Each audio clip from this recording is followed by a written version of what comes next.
Have it. We have a quorum.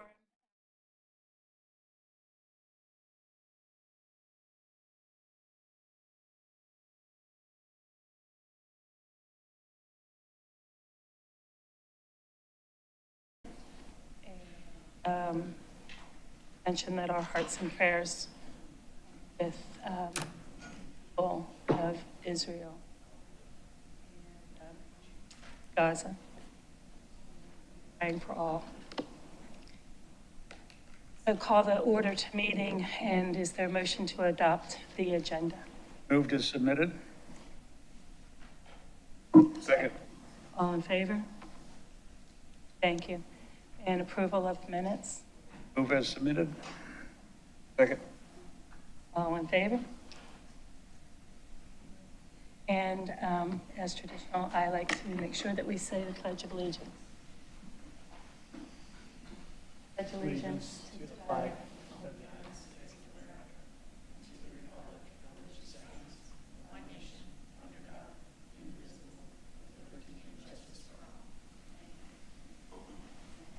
Do we have any appearance by citizens who wish to speak on the matter being discussed during this meeting? And was there anyone who signed up? I've got two.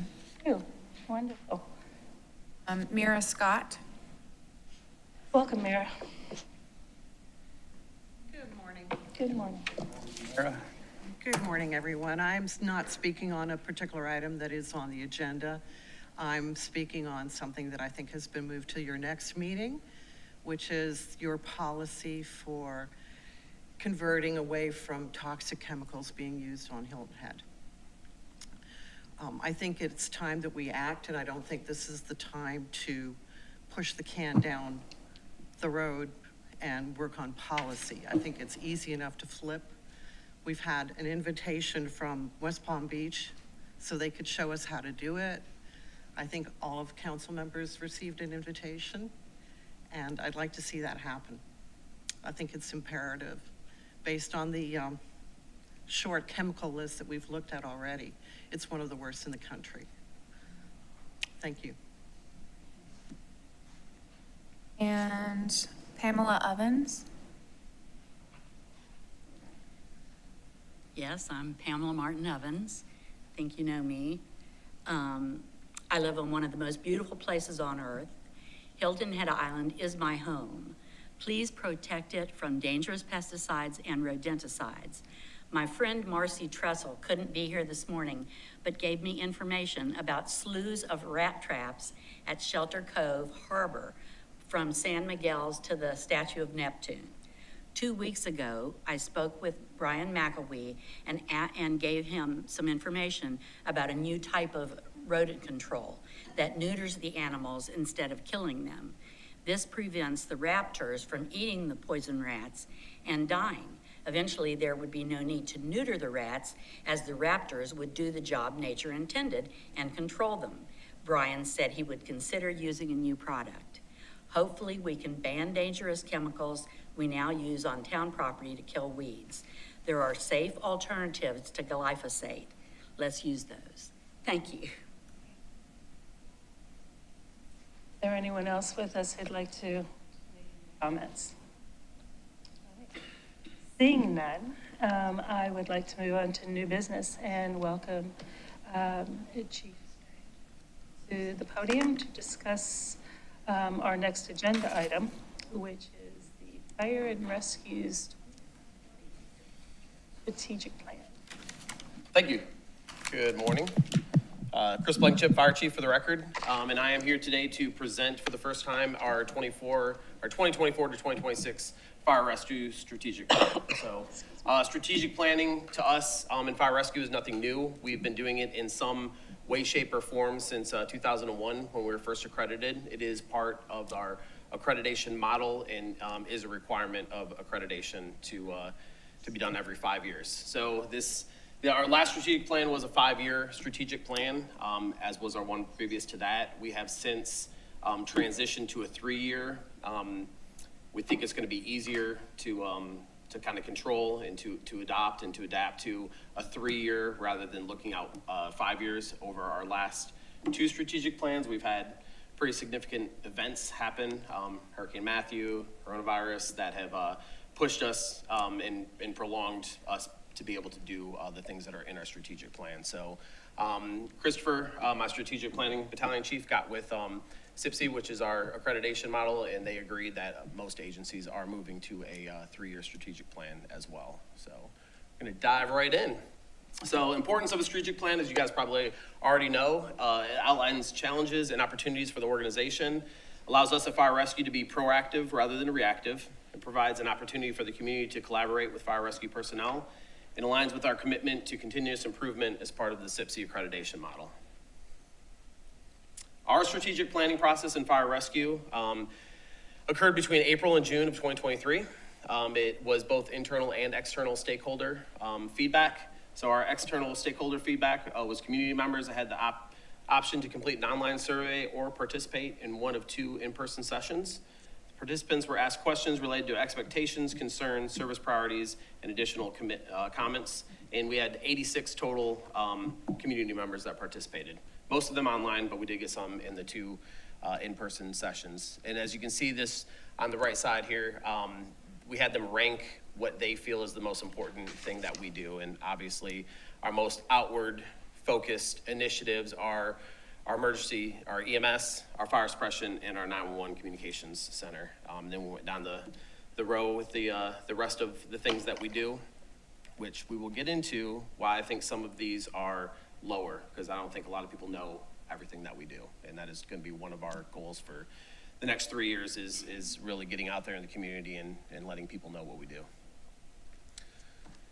Our internal stakeholder feedback, an online survey was sent to all fire rescue personnel with questions related to expectations, concerns, and areas for fire rescue to focus on over the next 3 years. We received 50 responses from internal personnel, but then we also had an internal session that lasted 3 days, and we had 30 of our members participate in that 3-day workshop. So out of our 150 members, 80% participated.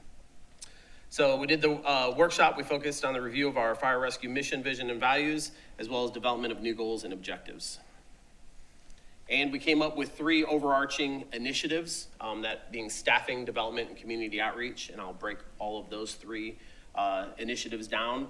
And then we looked at our mission, visions, and value, and decided at this point we're gonna keep with what we already had. We just redone those about 3 years prior, so there was no change to those. So our staffing initiative, we created the goal to create an appropriate staffing model to fulfill the needs of fire rescue and best serve the community. I will say we do this all the time anyway, but this is something that will continuously always probably be in a strategic plan. It's gonna look at our current deployment model, our current positions, what we need to fulfill our objectives out there in the community. So we will evaluate our current staffing model based on our community risk and historical data. We'll identify recruitment and retention challenges, develop an appropriate staffing model, and implement and evaluate a new staffing model to ensure the needs of fire rescue and the community are met. So this could be anything from adding personnel to the line to redeployment, looking at how we currently deploy and is that the best way to serve our community? Do we need to change things up and so forth. So all of these will be done in committee. We will form committees. We will be able to track all of our progress. And that will be Christopher's job over the next 3 years is to track all this stuff. Development, that's gonna be enhanced personal growth and development and professional development to improve service delivery to the community. This is gonna look at our training, our programs, everything that we do internally, and analyze the effectiveness of those programs and strategies. We'll develop and enhance programs to meet the identified needs and implement and evaluate programs to foster growth and development within fire rescue. So this is more inward looking at what we do and is it meeting the needs of what we need to serve our community. So this is kind of inward facing. And then community outreach, which this is gonna be our big one. Maximize community outreach through enhancement of programs and partnerships. We're gonna analyze current community outreach programs and partnerships for effectiveness, meaning we're gonna look at what we already do and does that work? Is it as effective as we want it to be? We're gonna develop new partnerships to enhance the capabilities of reaching our community and implement new programs and evaluate those programs and partnerships. And I say this is probably gonna be our biggest one. This is was in our last strategic plan, but it was looking at building those relationships and partnerships. And now this is transitioning over to implementing them. And I got 2 new community outreach captains and admin now, and they have already started down this endeavor. So we will really take the next 3 years, pull it all together and see what we can do. And with that, I wanted to bring Chief Pfister up here to talk about some of the things that we've already done since July 1 in this endeavor. So, Johanna Pfister, Deputy Fire Chief. So when our captains of community outreach transitioned over into admin, they went like right to work. I mean, they had really big ideas. I had a list of all of the things I wanted to see them accomplish that had been in my brain for a million years. And so they went right to work. And these are just a couple of the things that they have worked on over the last couple months.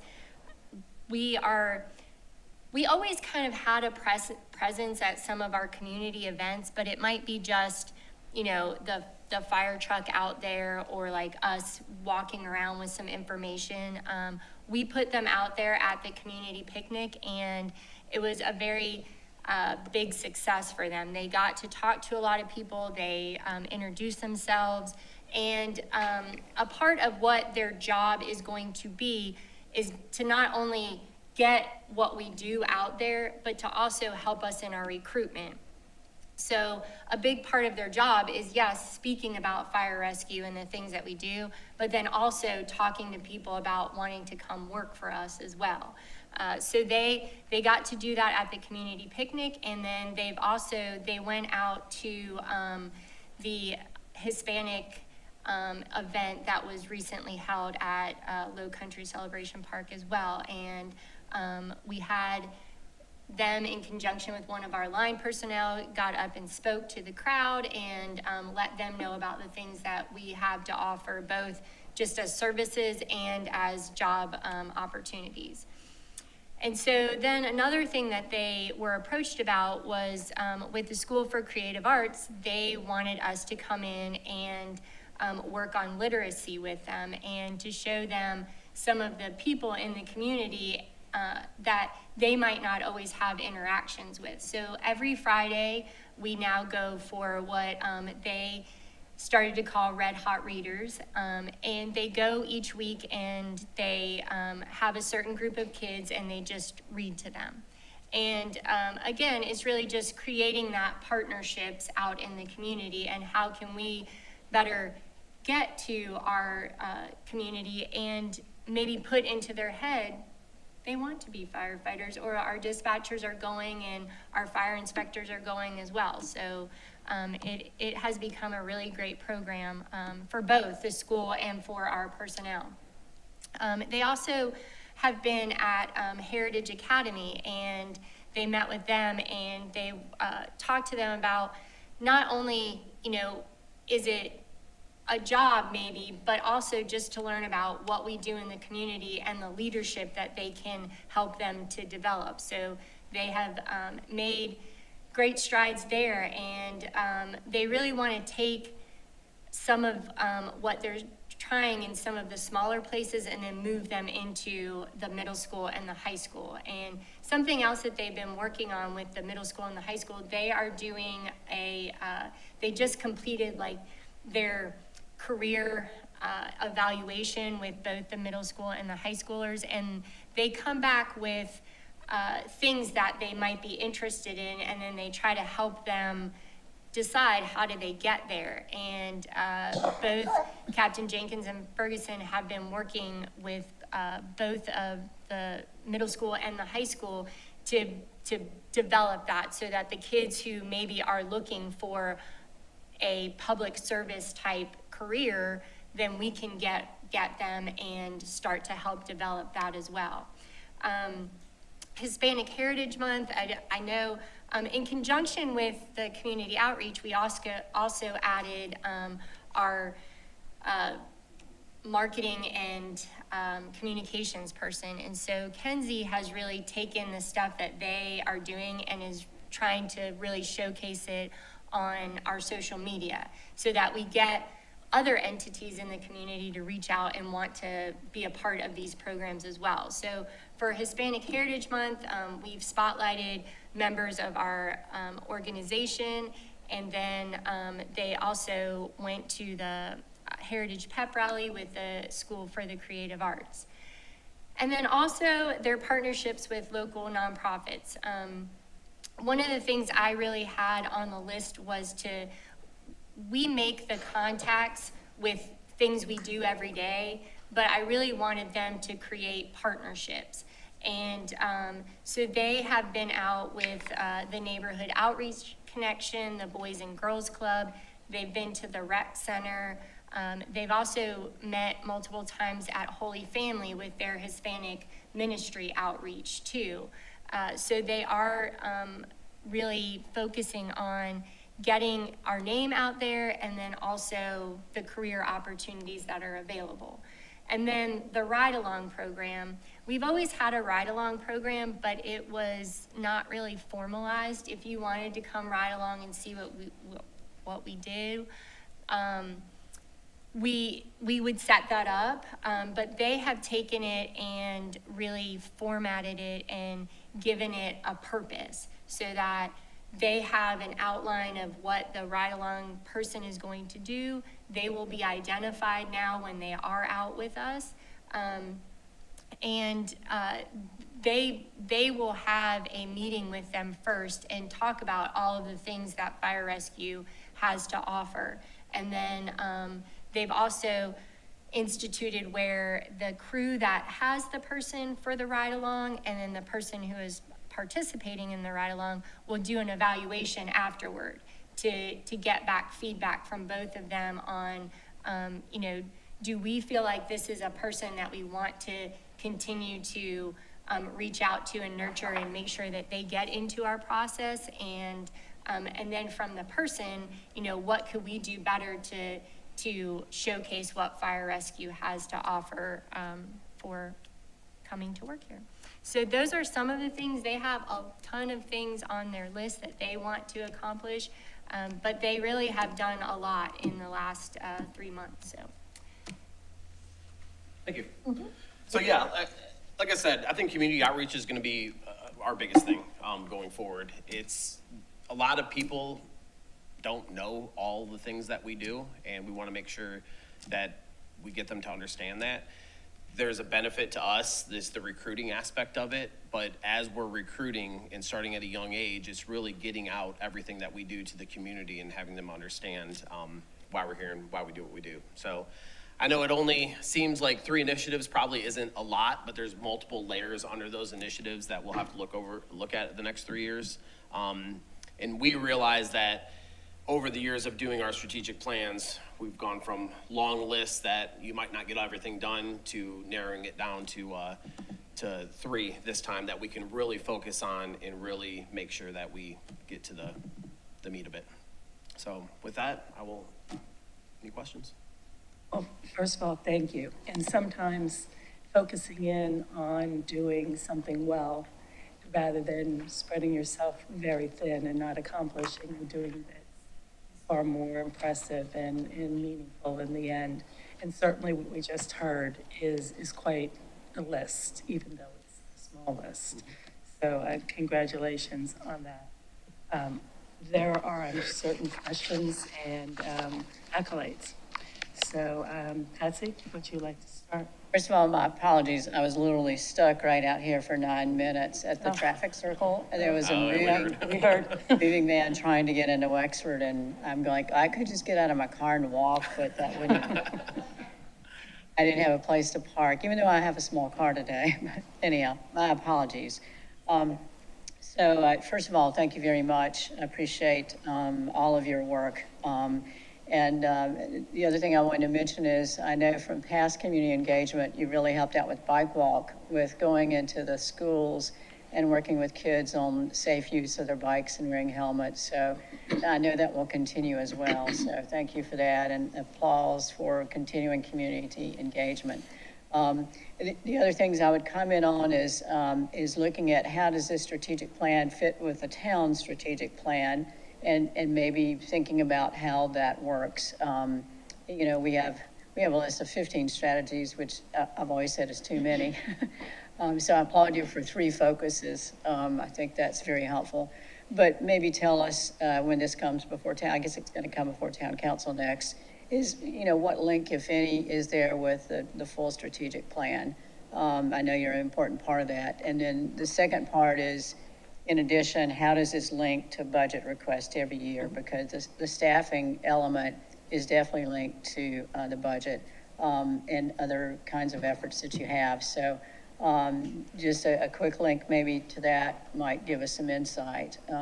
It may be too early in this calendar fiscal year to forecast what the needs will be for next year, but you've been very good at outlining those in this past year that I've seen. So maybe just a quick little blurb about how the budget requests are linked to strategic plan, I think might be helpful to see. And the last thing I'll say is that as the town goes through district planning, you know, and looking at densities and infrastructure, I'm hopeful that y'all are also having some input into that process so that when we get to planning a specific district, we know that we have services available. We do, yeah, absolutely. We, the community risk reduction is involved in all the LMO changes and stuff like that. As far as this tying into the town strategic plan, one of the town strategic initiatives is the fire rescue strategic plan. So that's how it ties back. And then when it comes to budgeting, I will tell you everything we do will tie back to our strategic plan. It will actually fit in those 3 categories, whether it's development for ourselves, our staffing, our community outreach. So yes, we will absolutely tie back budget requests and everything back to show that it is part of our strategic plan initiatives. Yeah, thanks. I figured you did that. I just think Absolutely. it's helpful when you talk about the strategic plan that you have those links back. So, Yep. thank you. Thank you. Thank you, Madam Chair. Thank you, Chief. As always, I want to commend you and your staff for a job well done. Very appreciative that we are going to a 3-year plan versus a 5-year plan.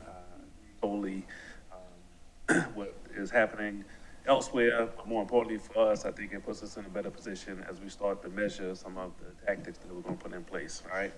And happy that community outreach is going to be your biggest initiative. As I look through the appendix here, some of the community concerns, response time, staffing, training, of course, funding and recruitment and retention. I mean, those all to me tie back to this community outreach. So I guess my only question to you is, you mentioned in the past that part of the recruitment issues have been getting to the fire academy and with them having staffing challenges as well. Can you tell us a little bit about what you're thinking long-term to sort of Yes. bat that? Yeah, so that has always been a problem. The academy has 4 classes a year, and we get 3 spots in each one of those classes. So that is for our non-certified people. So we're still gonna have a tiered approach to our hiring. It's gonna be our non-certified, basically high school diploma type person, no experience. We're gonna have our certified people that we bring on, and then we just added a tier called Skill Bridge, is through the military, that we can bring those people in for 6 months. We don't pay them, they still work for the military.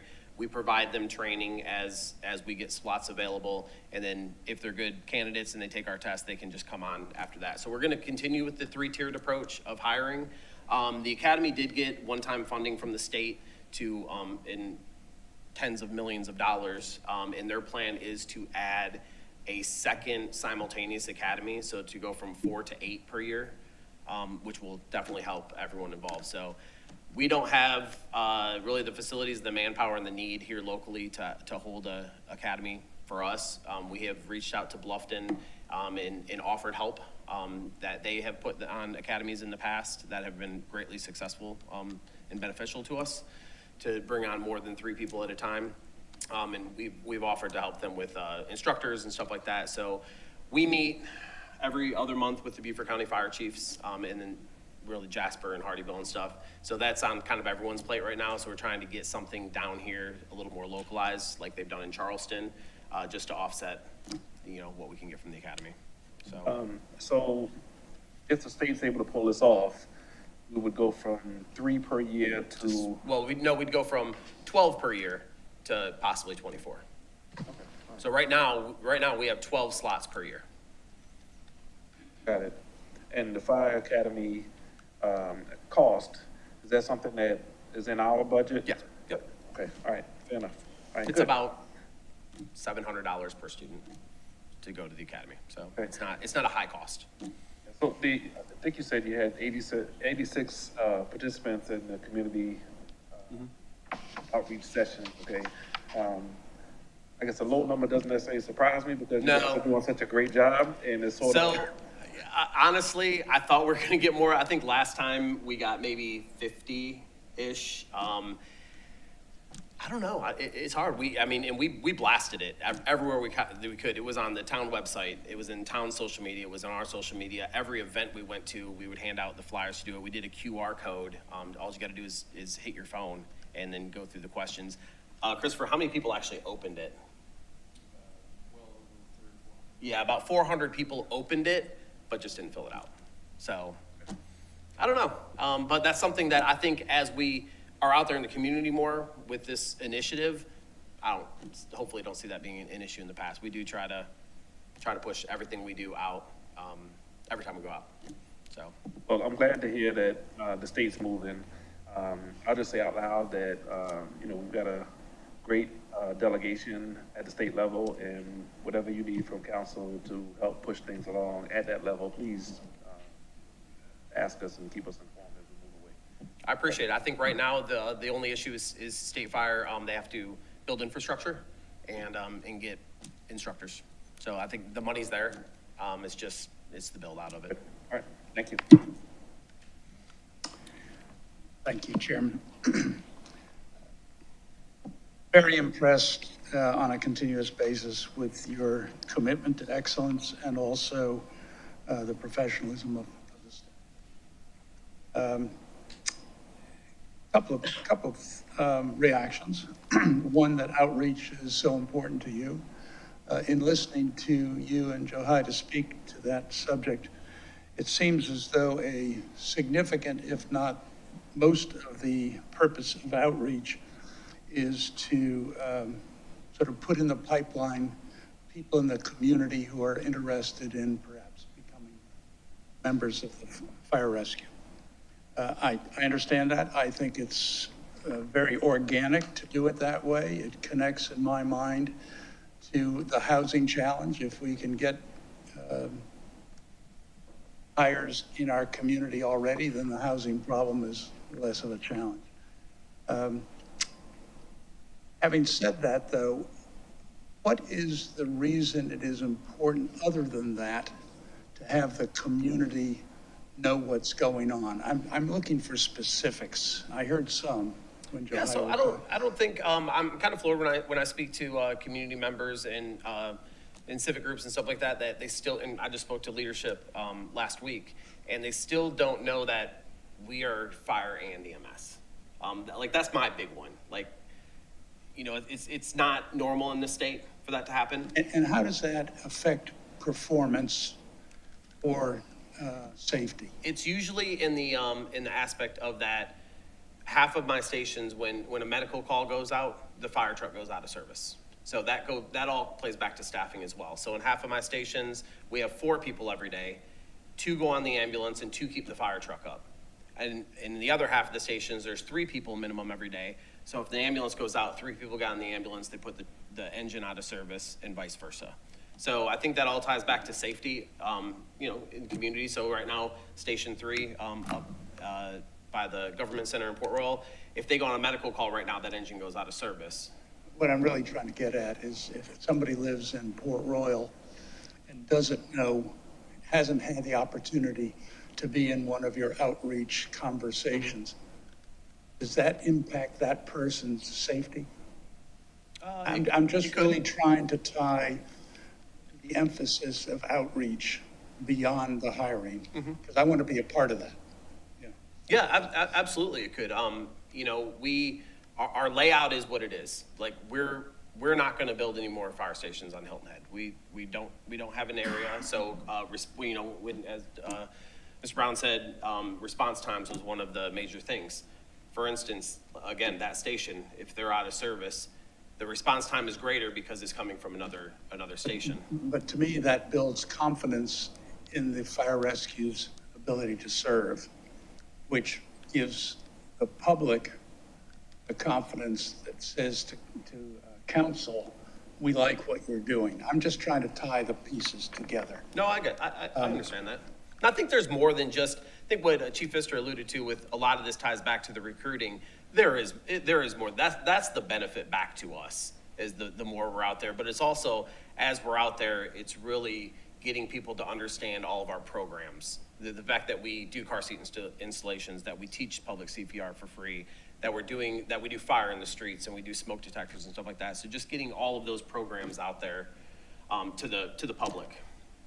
The staffing issue did not reference in the information that I saw a couple of important points, and you touched on one already, and that's hiring, the pipeline. The second is housing, and I bring this up every time fire rescue comes here. About 40% of your staff lives on the island, 60% off island. You've said in the past that in some ways affects the response time and critical issues or critical events. In order for us to be excellent in 3 years, it seems to me that we have to increase that 40% in some way or another. I think that's a part of the resiliency. That's a part of staffing and so on. So I'm looking for ways that fire rescue, the town of Hilton Head, and the private sector can help you increase that 40%. Yeah, I would love to see more people live here. Really, that only affects my staff, my senior staff, really, because we don't recall off-duty personnel all that much. Major hurricanes, stuff like that. In my career, 22 years, it's probably, I can count on one hand how many times we've actually asked people to come back in for a single event. But my staff actually has responsibility to come in on those fires, stuff like that. And actually, since July, our number's gone up. So it was just Chief Pfister and I living on the island, and now I've got my battalion chief of EMS lives on the island, my captain of community outreach lives on the island, my EMS captain. Just through promotions, we've been able to get more people on the island. So yes, I would love to see that go up. I do think our salary increases in the last 2 years have helped. We are seeing a couple more people, new hires that were already living on the island are coming or actually being able to live on the island. But we are seeing that push to Georgia, Hardeeville, Bluffton. I will say even Bluffton's hard right now. But everything you guys have done already is definitely helping that. And I just think it's something we gotta look at continuously. One last question has to do with budget. There's a tension between always wanting to fund fire rescue to the maximum because it's safe, but there are limits to our budget. Mm-hmm. How can we as council members tick off things that are most critical for us to consider when we're evaluating budget increases? So I will tell you that we are very fiscally responsible. I would say our operating budget overall does not increase that much year to year outside of salary and benefits. We seek out grant funding. Like last year, we just got a roughly $500,000 grant to send 10 paramedic students to school. That's something that I would have to budget for if we hadn't got that grant. I got $1 million last year from the state of South Carolina to fund our USAR team. That, again, is $1 million that I'm not going to have to ask for council. So I think we really tick down that stuff every year. We cross our T's and dot our I's on every budget request, and we don't come forward with grandiose budgets outside of capital and really trucks and our CAD system and our big equipment purchases, which are about every 10 years. Other than that, I mean, I could outline the most important things, but I don't think anything I can forward is you've addressed what I was getting at. the extra effort that is outside of the normal budget. I think those things should be emphasized in your presentation to council. Okay. Thank you. Yep. Thank you, David. Thank you. Yes. So you heard a lot of questions. I'm going to go ahead and start off with some of the accolades. Very well put together strategic plan presentation, in my opinion. I'm going to start where you left off. Those grants are impressive. The work that you do to get that funding means an awful lot to your organization. It means a lot to the residents because of what's able to be provided for their safety and for the community at large. And it means we can provide more to help with the budgeting for staffing. I'm happy to hear that through the last couple of years that the additional funding for staff was able to assist with getting more people at higher levels, and that the increased number of those living on the island is working. I'd like to see that continue to happen. I have the confidence in all of y'all, but certainly for you to come to us and to tell us if you need something more. I don't think you're shy about that. And you know we're always listening. I certainly have an open door for any call from anyone. So always there for that. Thank you for everything that you do. Your outreach is incredible. And those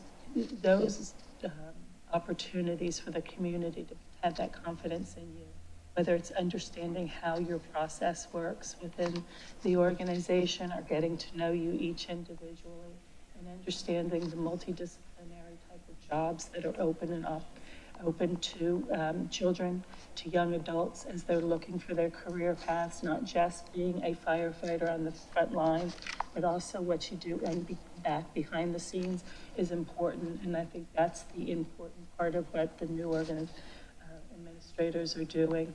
I also think that it's important to identify just looking at your page here, to define the programs provided to the community. One that I've highlighted is programs that I'd like to probably think of in a bigger scale in the future of how we interrelate with some of the other nonprofits, not just those driven on the younger level, but those driven by the adult level, that maybe some more interaction can take place. We're having more and more tragedy, more and more places where there could be some intervention. I don't know how that works, but I do have a level of concern about what we do. And I would love further conversation about that. And I'll open that door with whomever in days. One of the other things that I highlighted was to establish community service program priorities and expectations of the organization, which kind of goes along with that same thought of maybe what else we can do on that higher level with our adult community. And then I'd love to hear more about identify the areas of the opportunities and potential threats to your organization.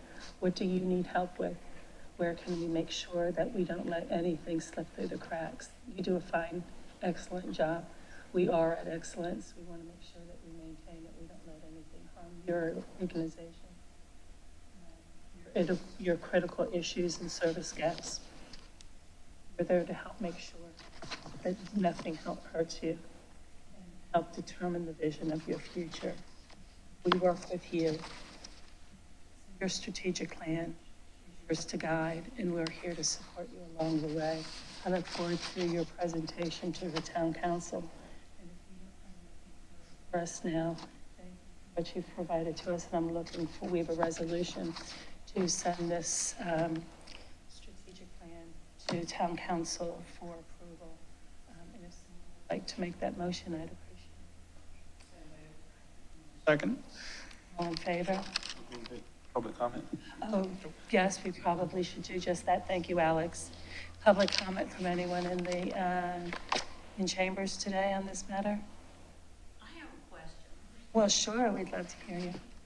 And about the ride-along thing, obviously you're not taking them to a fire.